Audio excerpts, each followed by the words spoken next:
Why, hello there. It's been some time, hasn't it? But rather than getting off on the wrong foot and making several hundred apology videos on my exact location over the last few years, let's relax and instead enjoy ourselves a story written by Cool Fool Chaos.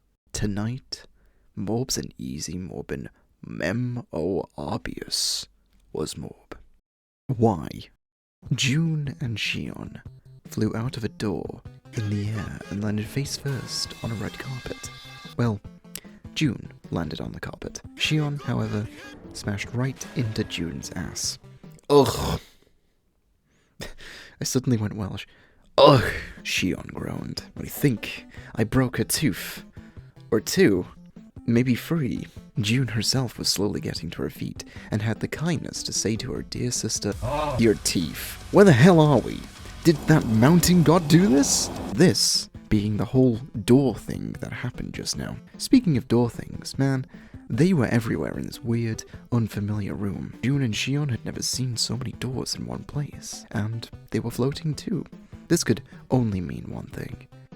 A rainbow blur suddenly dashed at the two sisters, them nearly dodging the strange sword bow thing it was holding, slamming it down onto the really nice carpet. The now blurred person was an unfamiliar face for the origamis. Don't you dare dodge! Die! The rainbow person yelled, as soon as the rainbow person was going to ram into and basically kill June. Fast as fuck, boy. June put her hands out in front of her.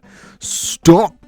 Stop. It was too late, as the rainbow person had already bodied June, making a fiery explosion between them both and knocking them down. Mabby. Shion was looking at June tell the air to stop. It's written like that. It's not a mistake, it's actually written like that. Goodness, Flandre. What a warm greeting you've given our guests here. A voice came from a lady in a floating chair who just appeared. Her name was Okinamatara. Probably. Just be careful not to kill them next time. If there is a next time. June jumped to her feet. Okay, seriously, stop. Where the hell am I? Who are you two? Which way is out of here? Okina closed her eyes and chuckled. You'll find the answers to those questions in due time. She turned around and created a door in front of herself. But for now, she glanced back at June. It's time to morb.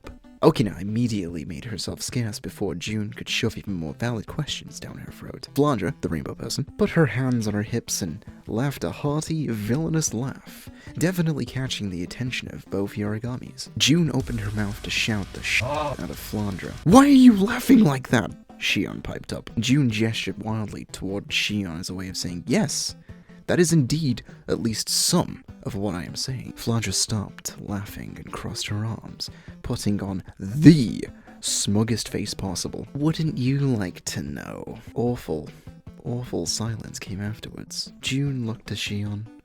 Shion looked to June. And June and Shion looked at June and Shion looking at each other. What do you? Flandre asked with a genuinely innocent tone to her voice. June was caught off guard for a second, but still maintained her angry composure. Yes! Sure! This is me trying to emphasize that there are 3 question marks after those words. I don't know how to do that verbally. Sure, yes, I'd like to know, tell me. Flandre assumed a dramatic pose with the sword bow in her hand. Oh yeah, it's Morbin time. June got a wicked right cross to the face and flew back at a million morbs, miles per hour. Shion did what any good sister would do, and never mind, she got a right hook too. They'd both been cornered in the furthest wall in the room, way further back from where they'd been teleported. Before the Yorigamis could assess their situation properly, Flandre was already in their faces. She raised her sword bow, whatever the hell, straight in the air with both hands, and muttered with a big smirk, I think I'm about to morb. June woke up, eyes wider than they'd ever been in her life, breathing harder than she'd ever breathed in her life. Looked around to see where she was. Oh yeah, on the streets, not having a house and all. Awesome. June bolted upwards and threw her blanket down, making a break for it. Fuck it. It's time to consult the monk. It was the crack of dawn and June was running as fast as her short legs could carry her, having built immense momentum. As much as her short legs could run. She ran. At the front gate of Muran Temple, Kyoko was doing her thing, singing, shouting sutras while brushing the ground with her broom. One of her ears perked up as she noticed something heading towards her. Kyoko breathed in a big breath and, upon recognizing who he was, said,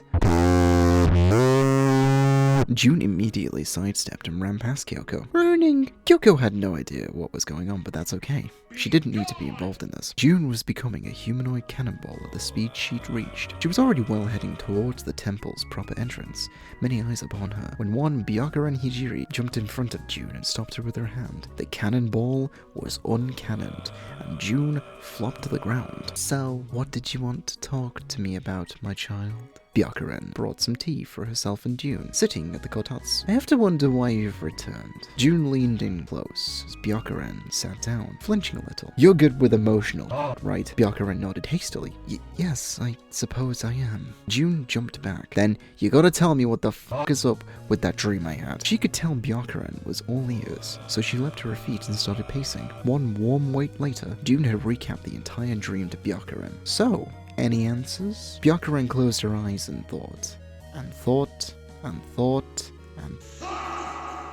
Just then, all the temple's regulars filed in for breakfast, giving June hellos along the way.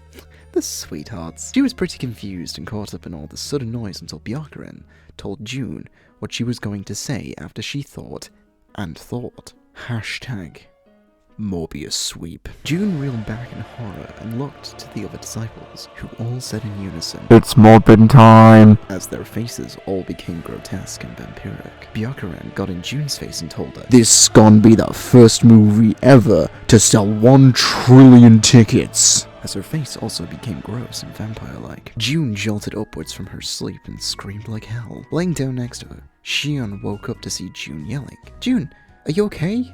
You look like you had the worst dream ever. She tried to comfort June, but her hands were pushed away as she ran to the nearest river. June splashed her face with the river's water like 10 times in a row. Everything seemed to be going okay, until Michael Morbius himself came out of the river, looked down at June, and said, Once you morb, you can never morb back. Now that's what I'm morbid about, said Flandra, who was also there suddenly. Flandra and Morbius looked at each other and morb. What, you expected something else? That was it? That's how it ends. It's literally just the end of it.